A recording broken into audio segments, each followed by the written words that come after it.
ബാറക്കുമോർ. പിതാവിനും പുത്രനും പരിശുദ്ധ റൂഹായിക്കും സ്തുതി. ആദ്യം മുതൽ നമ്മുടെ മേൽ തൻ്റെ കരുണയും മനോണവും എന്നേക്കും ഉണ്ടായിരിക്കുമാറാകട്ടെ. Amen. Praise the Lord. Hallelujah. ദൈവ തിരുനാമത്തിന് മഹത്വം ഉണ്ടായിരിക്കട്ടെ. കർത്താവായ യേശുക്രിസ്തുവിൻ്റെ ജന്മപ്പെരുന്നാളിന് വേണ്ടി ഒരുങ്ങുന്ന ഈ ദിവസങ്ങളിൽ നമുക്ക് ദൈവവചനത്തിൽ നിന്ന് അനുഗ്രഹം പ്രാപിക്കുവാൻ സ്വർഗത്തിലെ ദൈവം നമുക്ക് ഒരുക്കിയിരിക്കുന്ന ഈ നല്ല അവസരത്തിനായി ദൈവത്തെ മഹത്വപ്പെടുത്താം. നമ്മുടെ കർത്താവും നമ്മുടെ ദൈവവുമായ യേശുമശിഹായുടെ ജനന തിരുനാളിന് വേണ്ടി നാം നോമ്പും നമസ്കാരവും ജാഗരണവുമായി കർത്താവായ യേശുക്രിസ്തുവിനെ ഹൃദയത്തിൽ കർത്താവായി ദൈവവുമായി സ്വീകരിക്കുവാൻ തക്കവണ്ണം ഒരുങ്ങുന്ന ഈ ദിവസങ്ങളിൽ ദൈവത്തിൻ്റെ അനുഗ്രഹം പ്രാപിക്കാൻ നാം എന്ത് ചെയ്യണമെന്നാണ് ഈ നിമിഷം നാം ചിന്തിക്കുന്നത്. ദൈവത്തിൻ്റെ അനുഗ്രഹം ദൈവത്തിൻ്റെ മക്കൾക്കാണ് എന്ന് ദൈവത്തിൻ്റെ വചനം വ്യക്തമായി വെളിപ്പെടുത്തുന്നുണ്ട്. കർത്താവിൻ്റെ വചനം പരിശോധിക്കുമ്പോൾ പരിശുദ്ധനായ പൗലോസ് ശ്ലീഹ റോമർക്ക് എഴുതിയ ലേഖനം 8-ാം അധ്യായം അതിൻ്റെ 17-ാം വാക്യത്തിലൂടെ കർത്താവിൻ്റെ വചനം പറയുന്നു, നാം മക്കളെങ്കിൽ അവകാശികളാണ്. ദൈവത്തിൻ്റെ അനുഗ്രഹം ആർക്കാണെന്ന് ചോദിച്ചാൽ ദൈവത്തിൻ്റെ മക്കൾക്കാണ്. കാരണം നിങ്ങൾ മക്കളെങ്കിൽ അവകാശികളാണ് എന്ന് കർത്താവിൻ്റെ വചനം വ്യക്തമായി വെളിപ്പെടുത്തുന്നു. ഗലാത്യ ലേഖനം 4-ാം അധ്യായം 7-ാം വാക്യത്തിലും ഇതേ വാക്യം തന്നെ കർത്താവിൻ്റെ അപ്പോസ്തലൻ പരിശുദ്ധനായ പൗലോസ് ശ്ലീഹ വെളിപ്പെടുന്നുണ്ട്. പുത്രനെങ്കിൽ ദൈവഹിതത്താൽ നിങ്ങൾ അവകാശികളാണ് എന്ന് കർത്താവിൻ്റെ വചനം പഠിപ്പിക്കുകയാണ്.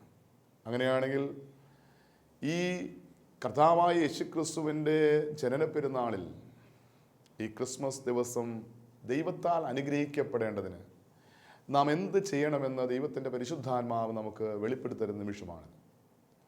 അനുഗ്രഹം പ്രാപിക്കാൻ ദൈവത്തിൻ്റെ മക്കളായി തീരണം. മക്കളെങ്കിൽ അവകാശികളാണ്. നാം എല്ലാവരും മക്കളാണ്. നമുക്കെല്ലാവർക്കും അവകാശത്തോടെ പറയാൻ സാധിക്കും, എൻ്റെ പിതാവിൻ്റെ സമ്പത്തിൽ എനിക്ക് അവകാശമുണ്ട്, കാരണം ഞാൻ മകനാണ്, ഞാൻ മകളാണ്. അങ്ങനെയെങ്കിൽ ദൈവത്തിൻ്റെ സകല വാഗ്ദത്തങ്ങൾ അനുഗ്രഹങ്ങൾ ആർക്കുള്ളതാണെന്ന് ചോദിച്ചാൽ കർത്താവിൻ്റെ വചനം പറയുന്നു, ദൈവത്തിൻ്റെ മക്കൾക്കുള്ളതാണ്. അങ്ങനെയാണെങ്കിൽ ഈ ക്രിസ്മസിൽ നമ്മൾ ദൈവമക്കളെന്നുള്ള അവകാശത്തോടെ ദൈവത്തിൻ്റെ അനുഗ്രഹം പ്രാപിക്കാൻ നാം ഒരുങ്ങണം. അതിന് നാം എന്ത് ചെയ്യണം? ദൈവത്തിൻ്റെ മക്കളായി തീരുവാൻ പല മുഖാന്തരങ്ങൾ വിശുദ്ധ ഗ്രന്ഥത്തിലുണ്ട്. അതിൽ 3-4 മുഖാന്തരങ്ങൾ ദൈവത്തിൻ്റെ പരിശുദ്ധാത്മാവിൽ നാം ചിന്തിക്കുകയാണ്. ഒന്നാമത്തെ മുഖാന്തരം കർത്താവിൻ്റെ വചനം പറയുന്നു,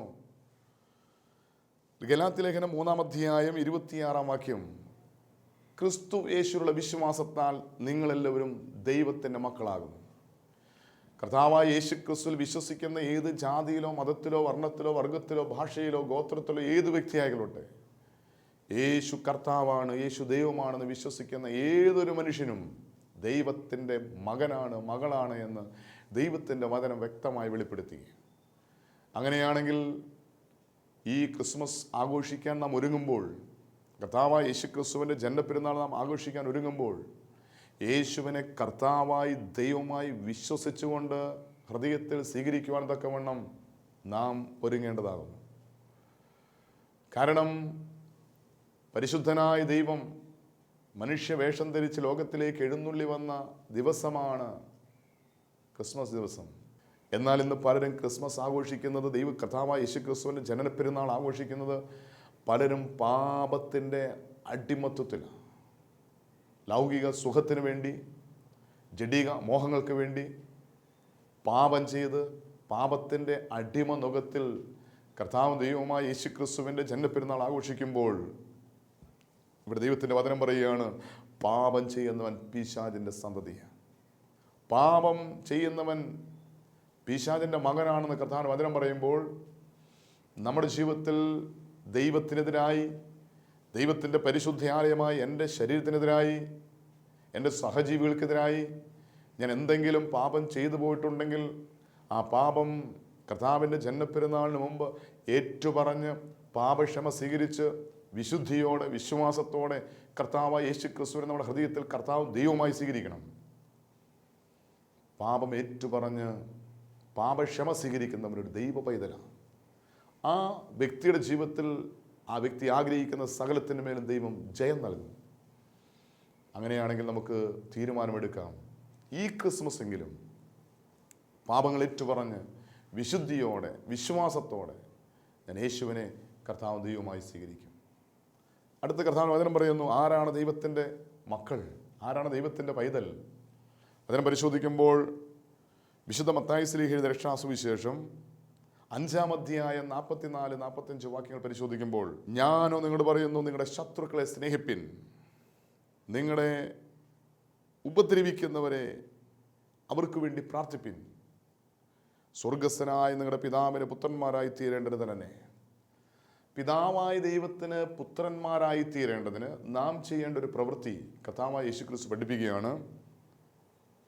നിങ്ങളുടെ ശത്രുക്കളെ സ്നേഹിപ്പിൻ, നിങ്ങളെ ഉപദ്രവിക്കുന്നവർക്ക് വേണ്ടി പ്രാർത്ഥിപ്പിൻ.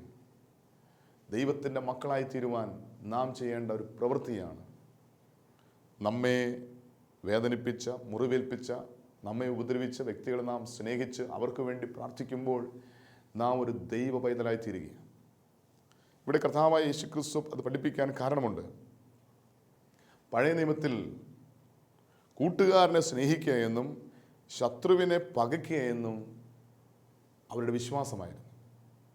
അതുകൊണ്ട് 5-ാം അധ്യായം 43-ാം വാക്യത്തിൽ ഇത് പറയുന്നുണ്ട്. യേശുക്രിസ്തു പറയുകയാണ്, കൂട്ടുകാരനെ സ്നേഹിക്കുകയെന്നും ശത്രുവിനെ പകയ്ക്കുകയെന്നും അരുളി ചെയ്തിരിക്കുന്നത് നിങ്ങൾ കേട്ടിട്ടുണ്ടല്ലോ. പഴയ നിയമകാലത്ത് പറഞ്ഞു കേട്ട ഒരു കാര്യമാണ് കൂട്ടുകാരനെ സ്നേഹിക്കുക, ശത്രുവിനെ ദ്വേഷിക്കുക, പകയ്ക്കുക. എന്നാൽ ഞാനോ നിങ്ങളോട് പറയുകയാണ്, നിങ്ങളുടെ ശത്രുക്കളെ സ്നേഹിപ്പിൻ, നിങ്ങളെ പീഡിപ്പിക്കുന്ന, നിങ്ങളെ ഉപദ്രവിക്കുന്നവരെ നിങ്ങൾ അനുഗ്രഹിക്കുവിൻ. കർത്താവായ യേശുക്രിസ്തുവിൻ്റെ ജന്മപ്പെരുന്നാളിന് വേണ്ടി ഒരുങ്ങുന്ന ഈ സമയത്ത് നാം ചെയ്യേണ്ട ഒരു പ്രവൃത്തിയാണ്, നമ്മളെ വേദനിപ്പിച്ച, മുറിവേൽപ്പിച്ച, നമുക്ക് മറക്കാൻ കഴിയാത്ത ചില വ്യക്തികളുണ്ട്. അവരോട് യേശുവിൻ്റെ നാമത്തിൽ ക്ഷമിക്കണം, അവരെ സ്നേഹിക്കണം, അവരെ അനുഗ്രഹിച്ച് പ്രാർത്ഥിക്കണമെന്ന് കർത്താവിന്റെ വചനം പഠിപ്പിക്കുക. ഇന്നൊരു മനുഷ്യൻ്റെ ജീവിതത്തിൽ അനുഗ്രഹം പ്രാപിക്കാനുള്ള ഏറ്റവും വലിയ തടസ്സം എന്ന് പറയുന്നത് വേദനിപ്പിച്ചവരോടുള്ള വെറുപ്പാണ്.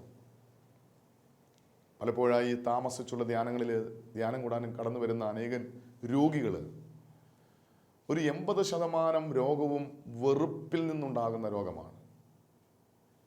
അതിലേറ്റവും കൂടുതൽ വെറുപ്പ് തന്നെ വേദനിപ്പിച്ച വ്യക്തികളുള്ള വെറുപ്പ്. പ്രത്യേകിച്ച് ഏറ്റവും കൂടുതൽ സ്ത്രീകളിലുണ്ടാകുന്ന രോഗത്തിൻ്റെ പ്രധാന കാരണം അവരുടെ ഹൃദയത്തിൽ മറക്കാൻ കഴിയാത്ത വെറുപ്പാണ്. ഏറ്റവും കൂടുതൽ ഉപദ്രവിക്കപ്പെടുന്ന, പീഡിപ്പിക്കപ്പെടുന്ന ഒരു സമൂഹമാണ് സ്ത്രീക സമൂഹം. സമൂഹത്തിൽ നാം പരിശോധിക്കുമ്പോൾ ഏറ്റവും കൂടുതൽ മനസ്സിന് മുറിവേൽക്കുന്ന, മറക്കാൻ കഴിയാത്ത വേദനകളും ദുഃഖങ്ങളും ഭാരങ്ങളും മനസ്സിൽ കൊണ്ടു നടക്കുന്ന ഒരു സമൂഹമാണ് സ്ത്രീ സമൂഹം. ഒരു സ്ത്രീയെ പരിശോധിച്ചാൽ, ചെറുപ്പം മുതൽ, ബാല്യം മുതൽ പരിശോധിക്കുമ്പോൾ ഒത്തിരി മുറിവുകൾ അവരുടെ മനസ്സിലുണ്ടാകും. അതുകൊണ്ട് ഏറ്റവും കൂടുതൽ രോഗത്തിൻ്റെ അടിമത്തത്തിൽ കിടക്കുന്ന ഒരു സമൂഹം അനേക സ്ത്രീകളാണ്. പ്രത്യേകിച്ച് പലപ്പോഴും കഴിഞ്ഞകാല ജീവിതത്തിൽ അനേകം വ്യക്തികളുടെ ജീവിതത്തിൽ വേദനകൾ, ദുഃഖങ്ങൾ, ഭാരങ്ങൾ, നൊമ്പരങ്ങൾ കേൾക്കുമ്പോൾ മനസ്സിലാക്കാൻ സാധിച്ചിട്ടുണ്ട്, ഒരു പെൺകുട്ടിയെ സംബന്ധിച്ച് ഇന്നത്തെ ഈ സാഹചര്യത്തിൽ സുരക്ഷിതത്വമില്ലാത്തൊരു കാലഘട്ടമാണ്. ഏറ്റവും കൂടുതൽ പീഡിപ്പിക്കപ്പെടുന്നൊരു സമൂഹമായി മാറിയിരിക്കുക. പലപ്പോഴും ഞാൻ കണ്ടിട്ടുണ്ട്, പല ധ്യാനങ്ങളിലും ഏറ്റവും കൂടുതൽ സൗഖ്യം ലഭിക്കുന്ന സമയം എന്ന് പറയുന്നത് പരസ്പരം ക്ഷമിച്ച് പ്രാർത്ഥിക്കുമ്പോഴാണ്. അത് ഏറ്റവും കൂടുതൽ സൗഖ്യം തങ്ങളെ വേദനിപ്പിച്ച, മുറിവേൽപ്പിച്ചവരോട് ഹൃദയപൂർവ്വം ക്ഷമിക്കുമ്പോഴാണ്. പലപ്പോഴും ധ്യാനങ്ങളിൽ തങ്ങളെ ബാല്യം മുതൽ ഈ സമയം വരെ വേദനിപ്പിച്ച, മുറിവേൽപ്പിച്ച, തങ്ങളുടെ നാശത്തിന് കാരണമായ ചില വ്യക്തികളെ അവിടെ മനസ്സിൽ കാണുവാൻ തക്കവണ്ണം ഒരു ക്രമീകരണം ഒരുക്കും. അവരെ കണ്ട് അവരോട് യേശുവിൻ്റെ നാമത്തിൽ ക്ഷമിച്ച്, അവരെ സ്നേഹിച്ച്, അവരെ അനുഗ്രഹിച്ച് പ്രാർത്ഥിക്കുവാനുള്ള അവരുടെ ഹൃദയത്തെ ഒരുക്കുമ്പോൾ, ഹൃദയപൂർവ്വം അവർ ക്ഷമിക്കുമ്പോൾ അവരുടെ ജീവിതത്തിൽ വലിയ സൗഖ്യങ്ങൾ, മാറാരോഗങ്ങൾ, ചികിത്സിച്ചിട്ടും മരുന്ന് കഴിച്ചിട്ടും മാറാത്ത അനേക രോഗങ്ങൾ ക്ഷമിച്ച് പ്രാർത്ഥിക്കുമ്പോൾ, അനുഗ്രഹിച്ച് പ്രാർത്ഥിക്കുമ്പോൾ വിടുതൽ ലഭിക്കുന്നതായിട്ട് കണ്ടിട്ടുണ്ട്. വെറുപ്പ് മൂലമുണ്ട് രോഗം മാറാൻ മരുന്ന് കഴിച്ചതുകൊണ്ടോ ചികിത്സയുണ്ടോ മാറണമെന്നില്ല. മനസ്സിന് മുറിവേറ്റ് വെറുപ്പിൽ നിന്നുണ്ടായ രോഗം മൂലം ശാരീരികമായി, മാനസികമായി വേദന അനുഭവിക്കുന്ന വ്യക്തി എത്ര ചികിത്സിച്ചാലും മരുന്ന് കഴിച്ചാലും രോഗം മാറില്ല. കാരണം അവരുടെ രോഗത്തിൻ്റെ മൂലകാരണം വെറുപ്പാണ്. മനസ്സിനേറ്റവും മുറിവാണെങ്കിൽ അതിന് സൗഖ്യം ലഭിക്കണം. ഇന്ന് പലപ്പോഴും നമ്മുടെ വ്യക്തിപരമായ ജീവിതത്തിൽ ഏറ്റവും കൂടുതൽ നാം മാനസികമായി ശാരീരികമായി തകർക്കപ്പെടുന്നൊരു മേഖലയാണ് നമ്മളെ വേദനിപ്പിച്ചവരോട് ക്ഷമിക്കാൻ കഴിയാത്ത അവസ്ഥ. നാം സ്വയം ഒന്ന് പരിശോധിക്കണം. ആരാണ് ദൈവത്തിൻ്റെ മക്കൾ, ആരാണ് ദൈവത്തിൻ്റെ അവകാശികൾ, ദൈവത്തിൻ്റെ അനുഗ്രഹത്തിന് അവകാശികൾ എന്ന് ചോദിച്ചാൽ, ശത്രുക്കളെ സ്നേഹിക്കുന്ന, പീഡിപ്പിക്കുന്നവരെ, ഉപദ്രവിക്കുന്നവരെ അനുഗ്രഹിക്കുന്നവരാണ് ദൈവത്തിൻ്റെ പൈതൽ. അങ്ങനെയാണെങ്കിൽ കർത്താവായ യേശു ക്രിസ്തുവിൻ്റെ ജന്മപ്പെരുന്നാളിന് വേണ്ടി ഒരുങ്ങുന്ന നാം നമ്മുടെ ഹൃദയത്തെ ഒന്ന് പരിശോധിക്കണം. ഈ ജന്മപ്പെരുന്നാളിൽ കർത്താവായ യേശു ക്രിസ്തുവിനെ വിശുദ്ധിയോടെ വിശ്വാസത്തോടെ എൻ്റെ ഹൃദയത്തിൽ സ്വീകരിക്കുന്നതിന് മുമ്പ് എനിക്ക് ആരോടെങ്കിലും വെറുപ്പുണ്ടോ, കയ്പുണ്ടോ എന്ന് പരിശോധിക്കണം. കർത്താവിൻ്റെ വചനം പറയുന്നു, കർത്താവ് യേശു ക്രിസ്തു പറയുക, നീ ബലിയർപ്പിക്കാൻ ബലിപീഠത്തിന് മുന്നിൽ വരുമ്പോൾ നിന്നോട് ആർക്കെങ്കിലും എന്തെങ്കിലും വിരോധമുണ്ടെങ്കിൽ, നിനക്ക് ആരോടെങ്കിലും എന്തെങ്കിലും വെറുപ്പുണ്ടെങ്കിൽ, വിരോധമുണ്ടെങ്കിൽ, നീ ബലിവസ്തുവോടെ വെച്ചിട്ട് ആ വ്യക്തിയുമായി നിരപ്പാകുക. ഈ ജന്മപ്പെരുന്നാൾ കർത്താവായ യേശു ക്രിസ്തുവിനെ കർത്താവും ദൈവവുമായി നമ്മുടെ ഹൃദയത്തിൽ സ്വീകരിക്കുന്നതിന് മുമ്പ് നാം ചെയ്യേണ്ട ഒരു പ്രവൃത്തിയാണ് സകലരോടും ക്ഷമിക്കുക. വേദനിപ്പിച്ച, മുറിവേൽപ്പിച്ച, നമ്മളെ പാപം ചെയ്യാൻ പ്രേരിപ്പിച്ച, എൻ്റെ ജീവിതം തകർക്കാൻ ശ്രമിച്ച ആരോടെങ്കിലും എന്തെങ്കിലും കയ്പോ വെറുപ്പോ ഉണ്ടെങ്കിൽ ഈ നിമിഷം അത് കണ്ടെത്തി ആ വ്യക്തികളെ സ്നേഹിച്ച്, ആ വ്യക്തികളെ അനുഗ്രഹിച്ച്, അവർക്ക് വേണ്ടി പ്രാർത്ഥിച്ച് നാം ദൈവ പൈതലായിത്തീരുക. വീണ്ടും ഈ ജന്മപ്പെരുന്നാളിന് വേണ്ടി ഒരുങ്ങുമ്പോൾ ദൈവ പൈതലെന്ന അവകാശത്തോടെ യേശുവിനെ നമ്മുടെ ഹൃദയത്തിൽ സ്വീകരിക്കാൻ നാം ചെയ്യേണ്ട 4ാമത്തെ പ്രവൃത്തിയാണ് യേശുവിനെ കൈക്കൊള്ളണം. കർത്താവിൻ്റെ വചനം പരിശോധിക്കുമ്പോൾ വിശുദ്ധ യോഹന്നാൻ ശ്ലീഹയുടെ രക്ഷാസുവിശേഷം 1-ാം അധ്യായം 12-ാം വാക്യം, അവിടെ കർത്താവിൻ്റെ വചനം പറയുന്നു, അവനെ കൈക്കൊണ്ട്, യേശുവിനെ കൈക്കൊണ്ട് അവൻ്റെ നാമത്തിൽ വിശ്വസിക്കുന്ന ഏവനും ദൈവമക്കളായിത്തീരുവാൻ ദൈവം അധികാരം നൽകി.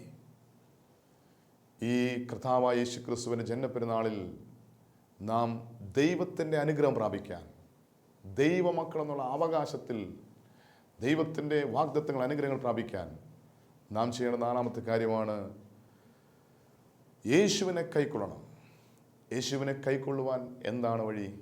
പരിശുദ്ധ ദൈവമാതാവ് യേശുവിനെ കൈക്കൊണ്ടതെങ്ങനെയാണ്? കർണത്താൽ കർത്താവായ യേശു ക്രിസ്തുവിനെ ഉദരത്തിൽ സ്വീകരിച്ചു പരിശുദ്ധ ദൈവമാതാവ്. ദൈവദൂതൻ ദൈവത്തിൻ്റെ വചനം പ്രഘോഷിച്ചപ്പോൾ ആ വചനം കേട്ട പരിശുദ്ധ ദൈവമാതാവ് ആ വചനത്തിൽ വിശ്വസിച്ച് അനുസരിച്ചപ്പോൾ കർത്താവായ യേശു ക്രിസ്തുവിനെ ഹൃദയത്തിൽ, ഉദരത്തിൽ കർത്താവും ദൈവവുമായി സ്വീകരിച്ചു. അങ്ങനെയാണെങ്കിൽ നമ്മുടെ വ്യക്തിപരമായ ജീവിതത്തിൽ ദൈവത്തിൻ്റെ വചനം കേട്ട് അതിൽ വിശ്വസിച്ച് അതനുസരിക്കുമ്പോൾ യേശു ക്രിസ്തു നമ്മുടെ ഹൃദയത്തിൽ ജഡമെടുക്കി ഉരുവാവുക. ഇനി പരിശുദ്ധ ദൈവമാതാവ് യേശുവിനെ സ്വീകരിച്ചിട്ട് ലോകത്തിന് ദാനമായി നൽകി. തൻ്റെ ഉദരത്തിൽ ജനിച്ച രക്ഷകനായ സകല മനുഷ്യൻ്റെയും പാപത്തിന് പരിഹാര ബലിയായിത്തീരുവാൻ മനുഷ്യവേഷം ധരിച്ച് തൻ്റെ ഉദരത്തിലേക്ക് എഴുന്നള്ളി വന്ന കർത്താവായ യേശു ക്രിസ്തുവിനെ ലോകത്തിന് ദാനമായി നൽകി. എന്തിനാണ്? മനുഷ്യൻ്റെ പാപത്തിന് പരിഹാരമായി തീരുവാൻ. നമ്മൾ പലപ്പോഴും തിരിച്ചറിയണം കർത്താവായ യേശു ക്രിസ്തു ആരാണ്. വിശുദ്ധ മത്തായി ശ്ലീഹയുടെ രക്ഷാസുവിശേഷം 1-ാം അധ്യായം അതിൻ്റെ 21-ാം വാക്യം, അവൻ തൻ്റെ ജനത്തെ അവരുടെ പാപങ്ങളിൽ നിന്ന് രക്ഷിപ്പാനിരിക്കുന്നുണ്ട്, നീ അവന് യേശു എന്ന് പേരിടണം. യേശു ആരാണ്? അവൻ തൻ്റെ പാപത്തിൽ നിന്ന് രക്ഷിക്കുന്ന ദൈവമാണ്. നാം ചെയ്തു പോയ സകല പാപത്തിൽ നമ്മെ രക്ഷിക്കാൻ വേണ്ടി സ്വർഗം വിട്ട് എഴുന്നള്ളി വന്ന ഏക സത്യദൈവമാണ് കർത്താവായ യേശു ക്രിസ്തു. ഈ സത്യം തിരിച്ചറിഞ്ഞ് യേശുവിനെ കർത്താവും ദൈവവുമായി നമ്മുടെ ഹൃദയത്തിൽ സ്വീകരിക്കണം. വീണ്ടും യേശു ആരാണ് എന്ന് കർത്താവിൻ്റെ വചനം പറയുന്നുണ്ട്. സകല മനുഷ്യനും ഉണ്ടാകുവാനുള്ള മഹാ സന്തോഷമാണ് കർത്താവായ യേശു ക്രിസ്തു. രക്ഷയുടെ സന്തോഷമാണ് യേശു ക്രിസ്തു. ഒരു മനുഷ്യൻ പാപം ചെയ്യുമ്പോൾ, പാപത്തിന് അടിമപിടിച്ച് ജീവിക്കുമ്പോൾ അവൻ്റെ സന്തോഷം നഷ്ടപ്പെടുന്നു, സമാധാനം നഷ്ടപ്പെടുന്നു. അവൻ്റെ ജീവിതത്തിൽ വേദനയും ദുഃഖവും ദാരിദ്ര്യവും കഷ്ടതയും അടിക്കടി വർദ്ധിച്ചു വരുന്നു. അങ്ങനെയാണെങ്കിൽ പാപം മൂലമുണ്ടായ ശാപത്തിൻ്റെ, രോഗത്തിൻ്റെ, കഷ്ടതയുടെ, ദാരിദ്ര്യത്തിൻ്റെ അടിമനുഖത്തിൽ നിന്ന് രക്ഷയുടെ സന്തോഷത്തിലേക്ക് നയിക്കപ്പെടണമെങ്കിൽ യേശുവിനെ നാം കൈക്കൊള്ളണം. പരിശുദ്ധയമ്മ യേശുവിനെ കർണത്താൽ ഉദരത്തിൽ സ്വീകരിച്ചതുപോലെ ദൈവവചനമാകുന്ന യേശുക്രിസ്തുവിനെ നമ്മുടെ ഹൃദയത്തിൽ നാം സ്വീകരിക്കണം. വീണ്ടും യേശു പറഞ്ഞു, ഞാൻ നിങ്ങളെ സ്നേഹിച്ചതുപോലെ നിങ്ങൾ തമ്മിൽ തമ്മിൽ സ്നേഹിപ്പിൻ. തമ്മിൽ സ്നേഹിക്കുമ്പോൾ ദൈവമാണ് നമ്മിൽ വസിക്കുന്നത്. നാം അന്യോന്യം സ്നേഹിക്കുന്നുവെങ്കിൽ ദൈവം നമ്മിൽ വസിക്കുന്നുവെന്ന് പരിശുദ്ധനായ യോഹന്നാൻ നമ്മളെ പഠിപ്പിക്കുക. യേശു പറഞ്ഞു, എൻ്റെ ശരീരം സാക്ഷാൽ ഭക്ഷണമാണ്, എൻ്റെ രക്തം സാക്ഷാൽ പാനീയമാണ്. എൻ്റെ ശരീരം ഭക്ഷിക്കാതെയും എൻ്റെ രക്തം കുടിക്കാതെയും ഇരുന്നാൽ നിങ്ങൾക്ക് ഉള്ളിൽ ജീവൻ ഉണ്ടാകുകയില്ല. എൻ്റെ ശരീരം ഭക്ഷിക്കുകയും എൻ്റെ രക്തം കുടിക്കുകയും ചെയ്യുന്നവനും എന്നിലും ഞാൻ അവനിലും വസിക്കും. ഒടുക്കത്തെ നാളിൽ ഞാൻ അവനെ ഉയർത്തെഴുന്നേൽപ്പിക്കും. നാം യേശുക്രിസ്തുവിനെ സ്വീകരിക്കാൻ, യേശുക്രിസ്തുവിനെ കൈക്കൊള്ളുവാൻ യേശുവിൻ്റെ തിരു ശരീരരക്തങ്ങൾ സ്വീകരിക്കണം. പാപിയായ എൻ്റെ പാപത്തിന് പരിഹാരമായി എനിക്ക് വേണ്ടി കീറി മുറിക്കപ്പെട്ട എൻ്റെ യേശുവിൻ്റെ ശരീരരക്തവും ഞാൻ വിശുദ്ധിയോടെ വിശ്വാസത്തോടെ സ്വീകരിക്കുമ്പോൾ യേശു മഹത്വത്തോടെ എൻ്റെ ഹൃദയത്തിലേക്ക് എഴുന്നള്ളി വരികയാണ്. കർത്താവിൻ്റെ ജന്മപ്പെരുന്നാളിൽ യേശുവിനെ കർത്താവും ദൈവവുമായി നമ്മുടെ ഹൃദയത്തിൽ സ്വീകരിക്കാൻ നാം വിശുദ്ധ കുർബാന വിശുദ്ധിയോടെ വിശ്വാസത്തോടെ സ്വീകരിക്കണം. അങ്ങനെയാണെങ്കിൽ യേശു കർത്താവാണ്, ദൈവമാണെന്ന് ഞാൻ വിശ്വസിച്ച് ഞാൻ ചെയ്തു പോയ സകല പാപങ്ങളും കർത്താവായ യേശുവിൻ്റെ മുന്നിൽ ഏറ്റുപറഞ്ഞ് പാപക്ഷമ സ്വീകരിച്ച് വിശുദ്ധ കുമ്പസാരത്തിലൂടെ പാപമോചനം പ്രാപിച്ച് ഹൃദയത്തിൽ മറക്കാൻ കഴിയാത്ത ആരോടെങ്കിലും ഹൃദയത്തിൽ ക്ഷമിക്കാനുണ്ടെങ്കിൽ അവരോട് ക്ഷമിച്ച് അവരെ സ്നേഹിച്ച് അവർക്ക് വേണ്ടി പ്രാർത്ഥിച്ച് കർത്താവായ യേശുക്രിസ്തുവിൻ്റെ രക്തങ്ങളാകുന്ന വിശുദ്ധ കുർബാന വിശുദ്ധിയോടെ നാം സ്വീകരിക്കുമ്പോൾ ഈ ജന്മപ്പെരുന്നാളിൽ പരിശുദ്ധ ദൈവമാതാവ് ഉദരത്തിൽ സ്വീകരിച്ച പരിശുദ്ധനായ ദൈവത്തെ നാം നമ്മുടെ ഹൃദയത്തിൽ സ്വീകരിക്കുക. നാം തിരിച്ചറിയൊരു സത്യമുണ്ട്. കർത്താവായ യേശുക്രിസ്തു എന്തുകൊണ്ടാണ് ആട്ടിടയന്മാർക്ക് പ്രത്യക്ഷപ്പെട്ടത്? യേശുവിന് വേണ്ടി കാത്തിരുന്ന അനേകം ആളുകളുണ്ടായിരുന്നു.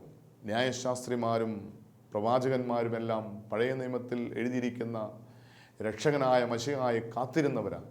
എന്നാൽ അവർക്കൊന്നും യേശു ജനിച്ച വിവരം അറിഞ്ഞില്ല. എന്തുകൊണ്ടാണ് അവർക്ക് അതറിയാൻ സാധിക്കാതെ പോയത്? പാവപ്പെട്ടവരും ആട്ടിടയന്മാർക്കത് കാണുവാൻ, യേശുവിൻ്റെ ജന്മവാർത്ത അറിയുവാൻ ആദ്യം ഭാഗ്യം ലഭിച്ചു. എന്തുകൊണ്ടാണ്?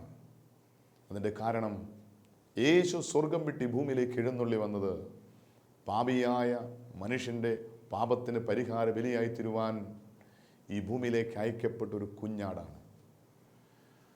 വചനം പറയുന്നു, യെശയ്യാപ്രവാചകന്റെ പുസ്തകം 53 അധ്യായം 6-7 വാക്യം, നാം എല്ലാവരും തെറ്റിപ്പോയി, നാം എല്ലാവരും താങ്കളുടെ വഴിക്ക് തിരിഞ്ഞു. എന്നാൽ യഹോവയായ ദൈവം നമ്മുടെ പാപം അവൻ്റെ മേൽ ചുമത്തി കൊല്ലുവാൻ കൊണ്ടുവന്ന നാടിനെ പോലെ, രോമം കത്തിരിക്കുന്ന മിണ്ടാൻ നിൽക്കുന്ന നാടിനെ പോലെ അവൻ മൗനമായി നിന്നുകൊടുത്തു. യേശു ലോകത്തിലേക്ക് വന്നത് നാടായിട്ടാണ്. പാപിയായ മനുഷ്യൻ്റെ പാപത്തിന് പരിഹാര ബലിയായി തീരുവാൻ, അറുക്കപ്പെടുവാൻ, മുറിക്കപ്പെടുവാൻ, രക്തത്തിൽ കുളിച്ച് വേദനയോടെ പിടഞ്ഞ് മരിക്കുവാൻ അയക്കപ്പെട്ടൊരു കുഞ്ഞാടാണ് യേശുക്രിസ്തു. അതുകൊണ്ടാണ് യേശുക്രിസ്തു ജനിച്ച വിവരം ആദ്യം ആട്ടിടയന്മാർക്ക് ദൈവം വെളിപ്പെടുത്തി കൊടുത്തത്. കാരണം ആട് ജനിക്കുന്ന ആദ്യം അറിയേണ്ടത് ആട്ടിടയന്മാരാണ്. ആട്ടിടയന്മാർക്ക് അബോധം ലഭിച്ചു. വീണ്ടും എന്തുകൊണ്ടാണ് യേശുക്രിസ്തു പുൽത്തൊഴുത്തിൽ അല്ലെങ്കിൽ കാലിത്തൊഴുത്തിൽ ജനിച്ചത്, കല്ലിടാവിൽ ജനിച്ചത്?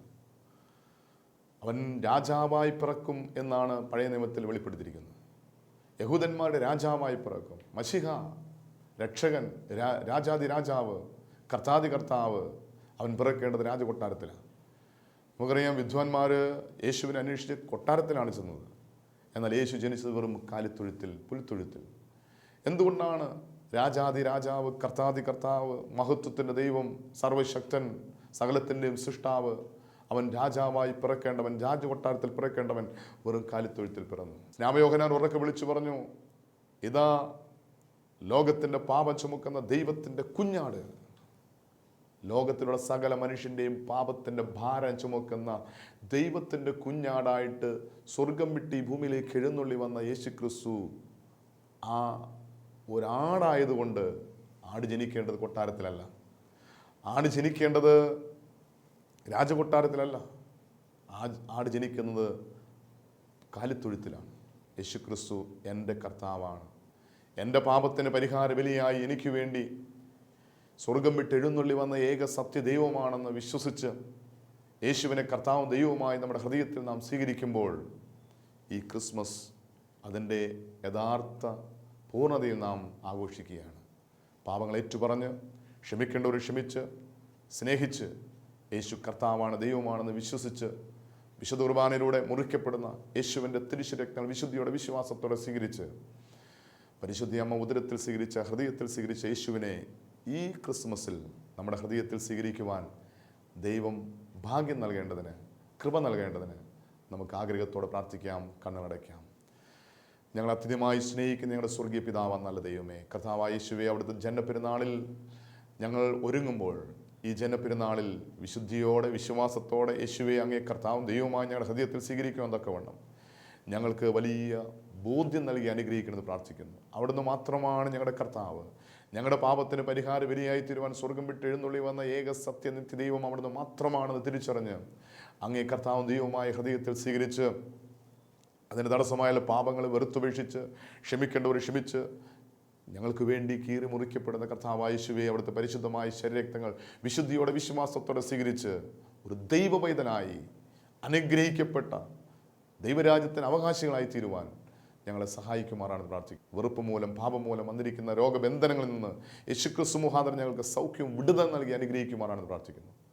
യേശുവിൻ്റെ നാമത്തിൽ എല്ലാ ശാരീരികമായ, മാനസികമായ രോഗബന്ധനങ്ങളിൽ നിന്ന് സൗഖ്യം നൽകി ആരോഗ്യത്തോടെ, ബലത്തോടെ, സൗഖ്യത്തോടെ ഞങ്ങൾക്ക് നൽകിയിരിക്കുന്ന ആയുസ്സതിൻ്റെ പൂർണ്ണതയിൽ നിന്റെ മഹത്വത്തിനായി ജീവിക്കാനുള്ള കൃപയും ശക്തി അഭിഷേകവും ഞങ്ങൾക്ക് നൽകുമാറാണെന്ന് പ്രാർത്ഥിക്കുന്നു. പരിശുദ്ധ അമ്മേ, ദൈവമാതാവേ, വചനമാകുന്ന കർത്താവായ യേശുവിനെ കർണത്തിൽ കൂടി ഉദരത്തിൽ സ്വീകരിക്കുവാൻ ഭാഗ്യം ലഭിച്ച പരിശുദ്ധ ദൈവമാതാവേ, ഞങ്ങൾക്കും വിശുദ്ധ കുർബാനയിലൂടെ മുറിക്കപ്പെടുന്ന കർത്താവായ യേശുവിനെ വിശുദ്ധിയോടെ, വിശ്വാസത്തോടെ ഹൃദയത്തിൽ സ്വീകരിച്ച് യേശുക്രിസ്തു മുഖാന്തരം നിത്യമായ അനുഗ്രഹം പ്രാപിക്കുവാൻ ഞങ്ങൾക്ക് എല്ലാവർക്കും വേണ്ടി പ്രാർത്ഥിക്കണമേ. സകല ശുദ്ധിമാന്മാരെ, ശുദ്ധിമതികളെ ഞങ്ങൾക്ക് വേണ്ടി പ്രാർത്ഥിക്കണമേ. പിതാവ്, എല്ലാ മാനവും മഹത്വത്തോടെ മാത്രം എടുക്കണം. എല്ലാം ഞങ്ങൾക്ക് വേണ്ടി ക്രൂശിൽ മരിച്ച് മരണത്തെ ജയിച്ച് ഉയർത്തെഴുന്നേറ്റ് ഇന്നും ജീവിക്കുന്ന ഞങ്ങളുടെ കർത്താവും ഞങ്ങളുടെ ദൈവവുമായ യേശുവിൻ്റെ അതിപരിശുദ്ധമായ നാമത്തിൽ ചോദിക്കുമ്പോൾ കൃപയോടെ കേൾക്കണം നല്ല പിതാവേ. ആമേൻ.